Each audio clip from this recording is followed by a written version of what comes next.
Welcome to episode 6. Rennie Rye recalls the creation of the opening credits. I decided to use the faces for the opening credits. The other person involved would have been Stuart Austin, graphic designer. He was king of opening sequences at the Beeb in those days, and I'd managed to grab him for Ghost in the Water a couple of years earlier. Stuart led the way in specialising in opening sequences, and I was lucky to get him for a children's show. He may well have suggested using the faces, as he had seen some shots and was impressed how striking some of these images were. The whole sequence was made quite late in post-production.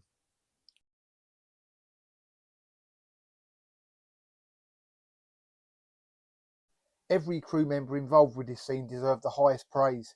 The dimly lit room, flickering of the fire, and the moonlight coming through the stained glass window gives it a real sense of peace and calmness, yet stirring on the chaise lounge is evil.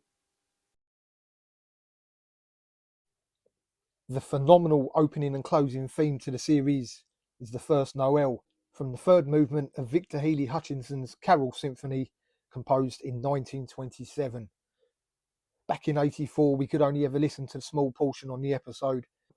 Youngsters had no idea of who the composer was, let alone know where to find a copy.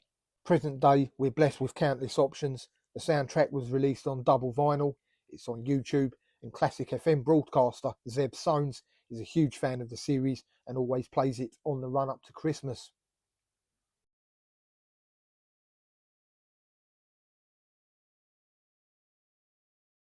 The introduction to the mysterious head. In the BBC Radio Collection version, Abner calls him the Bronze Head of Damascus. It's quite a scary thing to look at first for a child's eyes, but then you find out he's not being very well treated and just being used for his foreseeing of the future. I feel sorry for Head.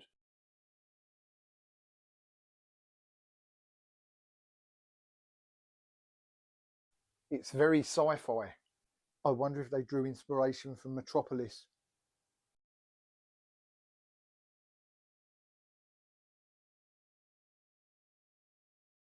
Now these days it would be CGI, but the way they did this was absolutely incredible. Bearing in mind this is all done with analog technology. And he was held in a metal frame, if I remember rightly, so he didn't move. Yeah, he couldn't move at all. He was locked in. How high is this set? It certainly towers way over Robert Stevens. I mean, you had a limit because, of course, in the studios the lights were hanging down. There was a lot of height available. If you wind the lights up near the ceiling, you could. They were probably electric. get 20, 25 feet of usable space. 3 years before Box of Delights, Robert Stevens voiced Aragorn in the BBC Radio 4 dramatisation of Lord of the Rings, the character portrayed by Viggo Mortensen in the big screen blockbuster. Summoning his demons, Slave of the Night, Creature and Animus. And this is the bit where he makes the weather go bad, isn't it?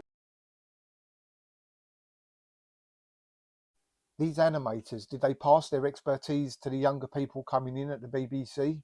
I can't remember who we got to do this. Animation's a very small world. Yeah, very small. Much of it happens in the West Country. Yeah. Bristol and the West They Country. all know each other and learn for each other. The anger and improvising is remarkable.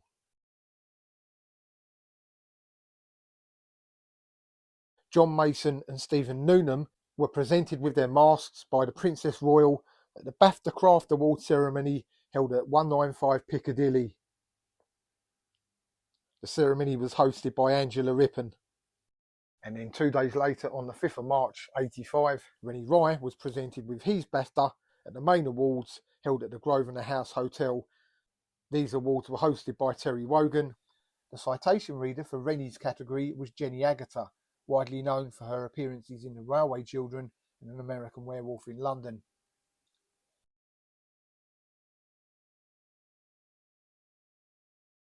We only see a small section of Nicholas Chagrin's face here, but the man himself can be seen in the Harbour Lights episode Prince Charming, a series which had Nick Berry as its star.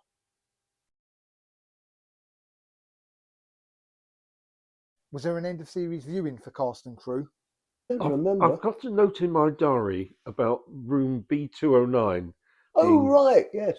Which I believe is a general purpose room that could have been used for preview, but it's at a time when I couldn't go there.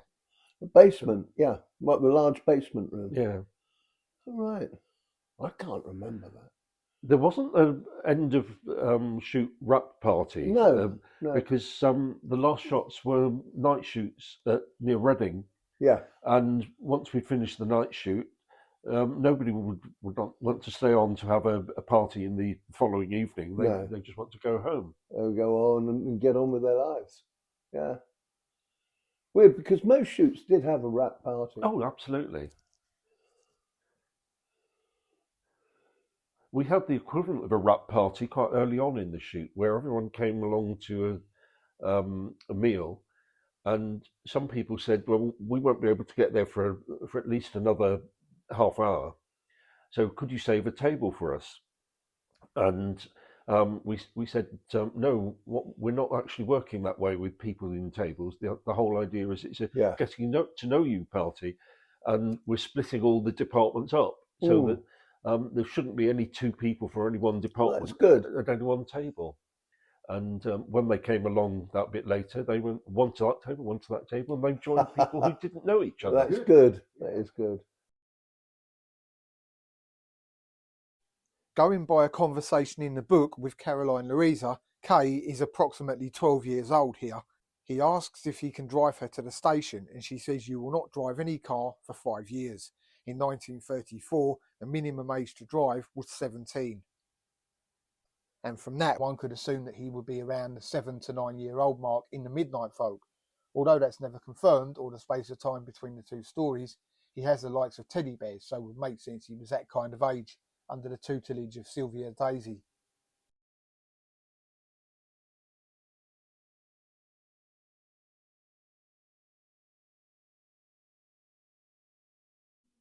People of a certain age and fans of a certain genre may be pleasantly surprised to find out who the other pirate rat was alongside Nick Berry.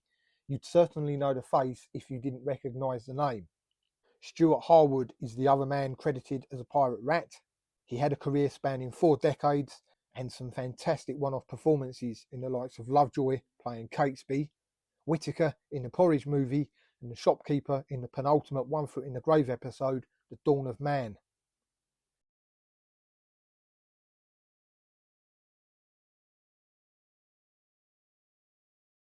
Not only was he described as the next Laurence Olivier, he was awarded the Laurence Olivier Theatre Award in 1993 for his performance as Falstaff.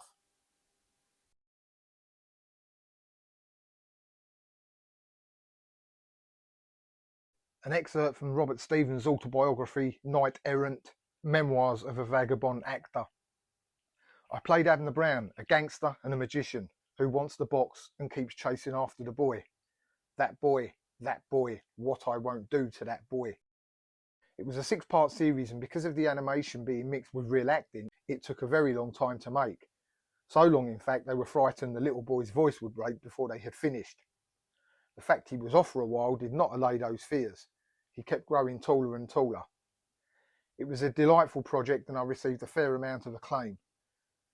Pat played alongside me as my partner in crime, the delightfully named Sylvia Daisy Pouncer.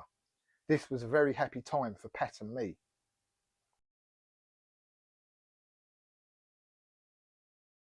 Patrick Troughton studied at the Embassy School of Acting in London. He was later awarded a scholarship in the United States. When the Second World War broke out, he abandoned his studies and returned to Great Britain to enlist. During the passage across the North Atlantic Ocean, the ship carrying him struck a sea mine off the coast of Britain, from which he escaped in a lifeboat as the vessel foundered.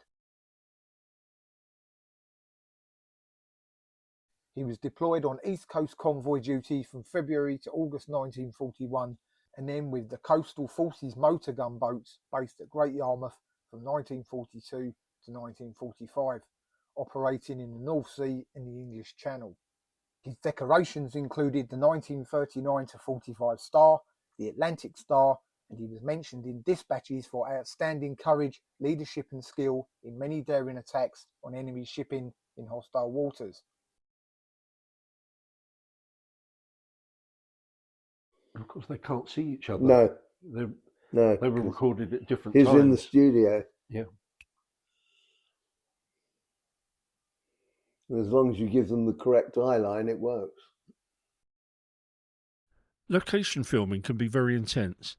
To casual observers, it might seem like the most wonderful job imaginable, but it might not seem quite so wonderful when you're stood outside in the deep snow long after midnight while it's 10 degrees below zero.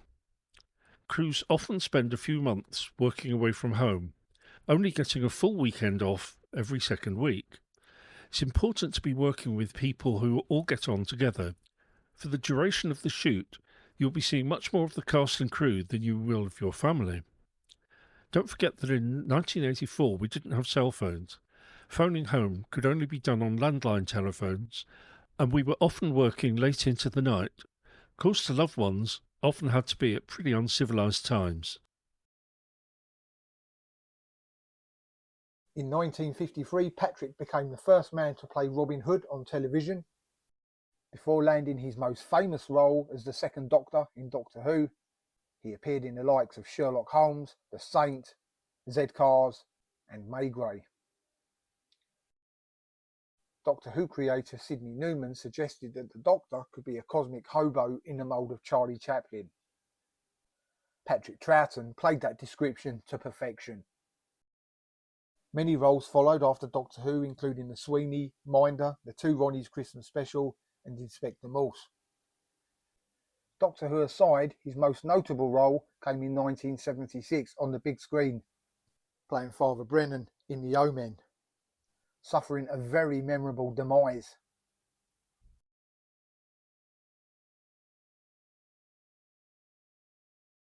It's a blessing to have such a long scene with two of the finest British actors of their generations, Abner and Cole going one-on-one with a battle of words,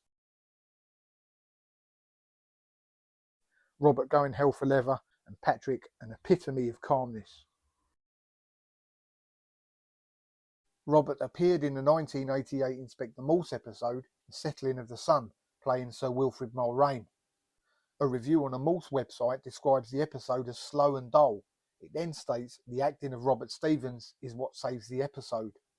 He would have missed the reunion with James Grout, as it was one of the episodes that Chief Superintendent Strange did not appear.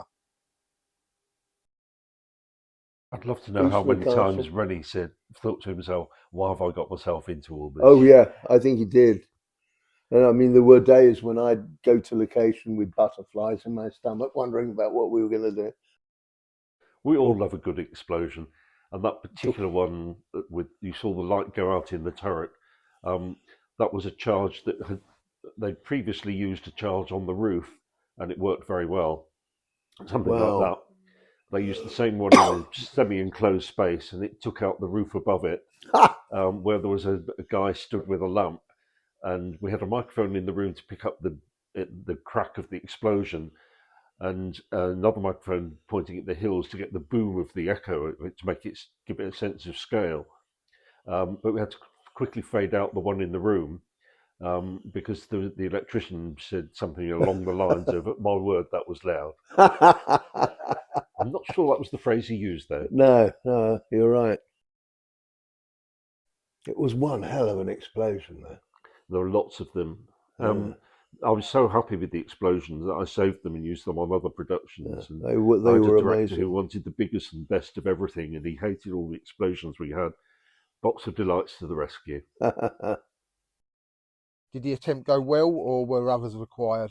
No. The first one, Rennie said, wasn't loud enough. The flames weren't big enough. The sound, we want everything 10 times bigger. So we had to reset all the cardboard boxes for the stuntmen to drop on, to reset the burners on the tower. And that took about an hour and about quarter. And then when we did do it, it was phenomenal. Mm. They often use bags of Fuller's Earth with the explosions, and when they blow up, you get like a cloud of smoke that goes with it. It makes it look like there's a huge amount of destruction going on. And here, of course, he's drawing the boat, isn't he, if I remember rightly? He's drawing the key first. The key for the lock, yeah.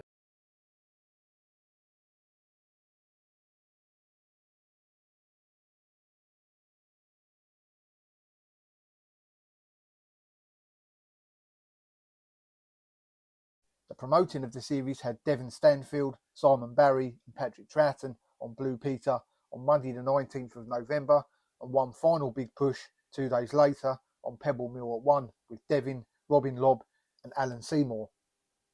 Episode 1 aired later that same day.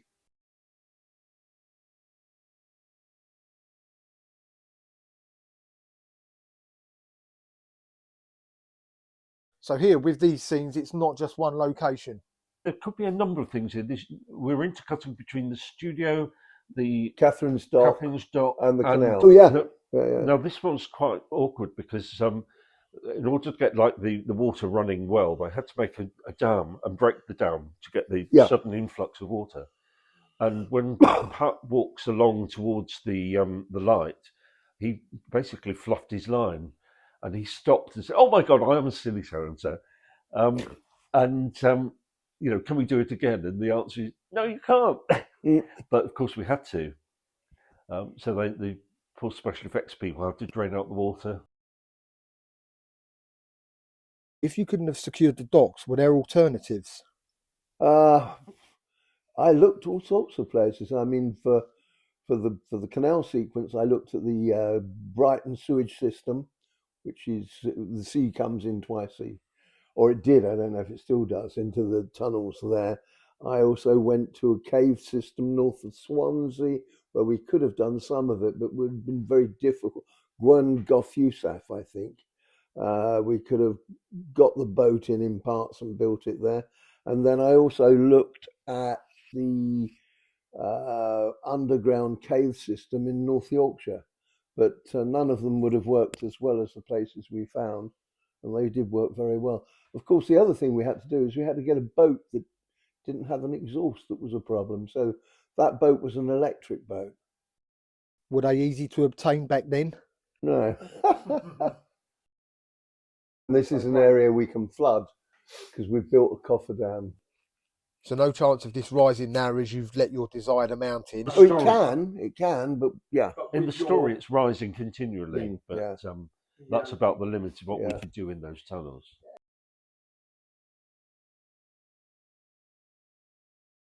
Now we're in the canal. Yeah, and now they're on scaffold boards. We've got scaff poles pushed down into the mud below, and about 2 foot of water between the scaffolds and them. But of course, if they step off the scaffold board to the right or to the left, they'll drop into, I don't know, neck deep water maybe. They're in wetsuits, but it's still very cold. Despite being studio-based, graphic designer Robin Lobb did head out on location. I got out on a couple of occasions. I certainly remember Scotland as it was so cold with no traffic moving. A memory from episode 1, filmed in Scotland just outside Aberdeen, was the night shoot. It was so cold that to keep the diesel from freezing in a lighting generator and van, they had to put a 5k light under the diesel tank. I went to Seekins, setting up the scene for the donkey and how it would fit into the studio, and then there was the boat sequence down the weir. I remember the model getting caught the first time, so I had to shoot it again. I also went to both Hereford Cathedral and Tewkesbury Abbey and the Severn Valley Railway, but this may have been off my own bat rather than being officially on location. It's certainly an intricate set of tunnels which the layout has changed since filming, with certain ones being sealed in and new ones created, but this area where the Bishop gets picked up is still there to pass by.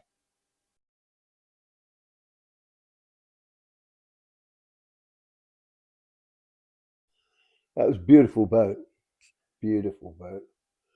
And then we come out to the open area. This is Shirts Mill Basin. And some very well built lock gates. Of course, there was no lock there at all. That's the open area you go through between the 2 tunnels. And then they use the magic to climb up. Once they started rising up, I was pretty sure I could hear the ping of one strand going. And if that wire had gone, so I actually shouted cut, but by then we'd got what we needed, I think. They've got all the jewels. And they're about to flower bomb him. They've all gone. Charles and Joe now very confident, having teamed up with Pouncer. Safety in numbers.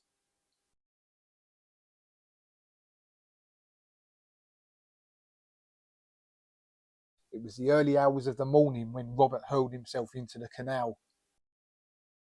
I was very glad that we tested that water because he's got a mouthful of and that's canal water he's getting in his mouth. Not very nice. But Not whenever many actors would do what Bob did. No. But we had checked that stretch of water for Weil's disease, and we were okay. I was very glad we had when he did that. The boat's now transported to the far side of Eastern Lake. There's a little boat shed. I don't know if it's still there. I didn't see it when I went back, but we had it coming out of the boat shed.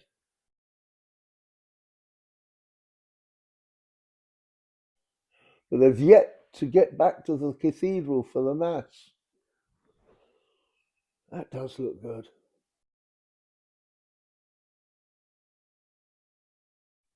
And finally, the young man is believed.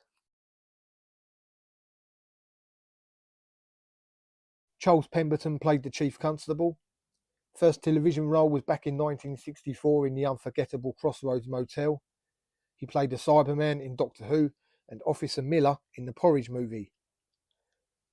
Some actors are born to play specific roles, and certainly true in Charles's case, who had over 40 roles across the decades portraying characters in the police force. Back to studio. There's quite a lot of snow there gathered on top of the phone box. Yeah. Was that polystyrene beads? Yep, polished Jabalite, I think it was called. Jabalite. I hate doing things with that because months It later gets in your everywhere. pocket you find Yeah, little bits of it in the yeah, fluff. everywhere. The other thing that's often used is salt, Yeah, large which crystal salt. kills an awful lot of You can do it in the greenery. studio, you can't do it in the real world. I have done. You would. Hold hands.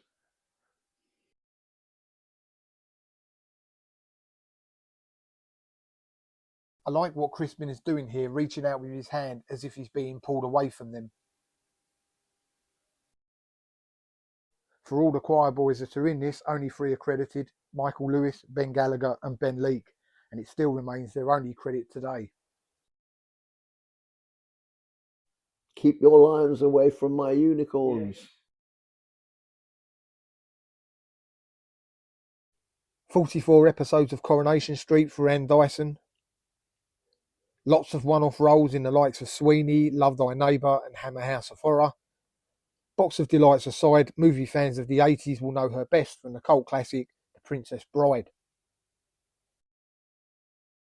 Glyn Baker on Rennie Rye. There was a special sense of we're doing something new and exciting here, and Rennie was the cornerstone in maintaining and reminding us what the story meant and what it needed to deliver. There was a huge responsibility on his shoulders which he carried so well, and always had the time to lead you in and out of the scene, making our task that easier with his vision. This is the exterior of Tewkesbury Abbey. Yes, that's a stylised. Yeah. I think they probably used a Quantel paint box. Yeah. Which was the wonderful new. That was a thing new in those toy days. then, yeah. I haven't heard that word for ages, Quantel. Round the back of Tewkesbury Abbey here. Snow machine creating a terrific drift in this section. Somebody's cut the power.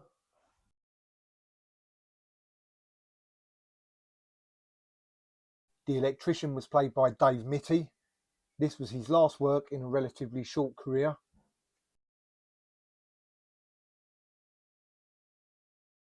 The boys all hurrying around excited. They really must have had the best time. There's one particular boy coming up. You can see him come from behind the pew, rushes past John Horsley, finishes with a star jump off the steps. I wouldn't be shocked if he went back round and did it again. Gives me the same sense of feeling we used to have on the night of primary school nativities. John Mason and I have each done shoots in cathedrals for Songs of Praise type programmes.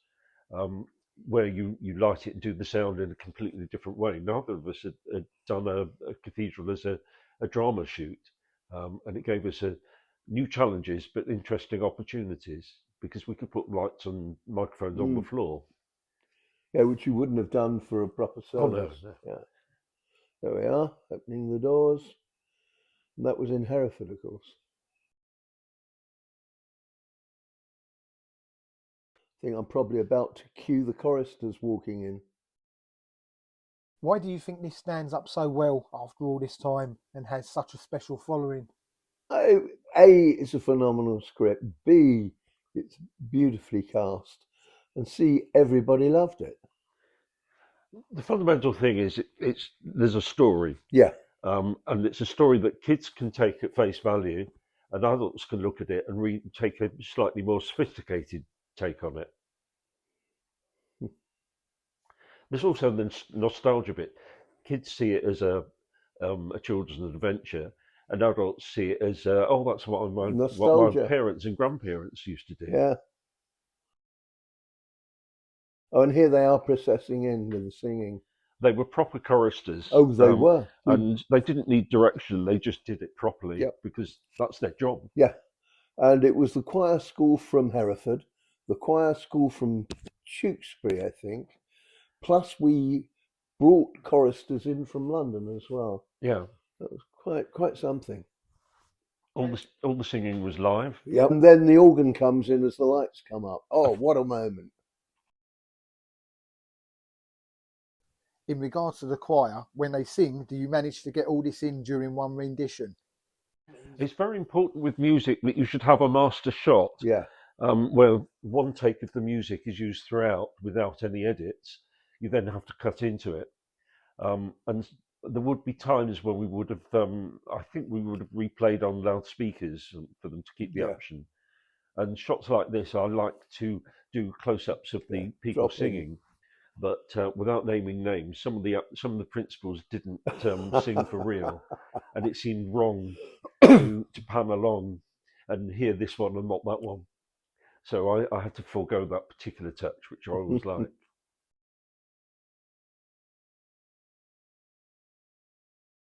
Coming to the end of this phenomenal story, we are indebted to you all for your hard work on a series that has brought so much joy to generations. Can you sum up your time on the Box of Delights? It was hard work, but it was very enjoyable, and it meant you could be creative, finding locations and working things out. A great time. Great time. And I thought the great thing, it presented so many challenges, but really interesting challenges, and it was lovely to have the opportunity to work on a project like this.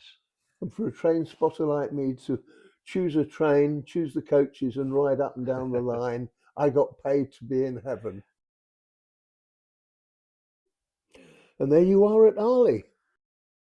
We went to an initial planning meeting where Rennie talked about the concept of the programme, and I came away with this. I just knew it was going to be a wonderful thing to work on because Rennie had such a clear idea of what he wanted to do. He could communicate it, and I knew one or two of the people on the team, but I could see that he'd assembled a terrific team, and it was obviously going to work. Closing scene is just as perfect as the opening scene, both with trains, and they are different engines. As Tony previously confirmed, the opening sequence is a 22XX engine, an 060, and the closing scene is a 61XX, a 262. And it starts to snow. That isn't you again, is it, Tony? Yeah, that's my drift. I'm on the bridge next to the camera, throwing it up into the air. I had a big sack. But you can see that it's only near the camera, not in the distance. You see that in any number of movies. Yeah. People, it's raining, but Yeah. there are no puddles further away, and Yeah. snow is localised. Yeah. And of course, there was no cafe in that shot, which there is now. Colin Reid. Oh, wow, I didn't realise Colin Reid was the studio cameraman. I've worked with him a lot at Sky. Every credited and uncredited crew member, all integral pieces of the jigsaw. To be quite honest, I can remember years ago being told by a senior producer that the most important thing It didn't matter how good your actors were. If your team wasn't very good, you weren't going to win. And on that note, Tony, Alan, thank you very much, gentlemen. It's been a pleasure. Pleasure.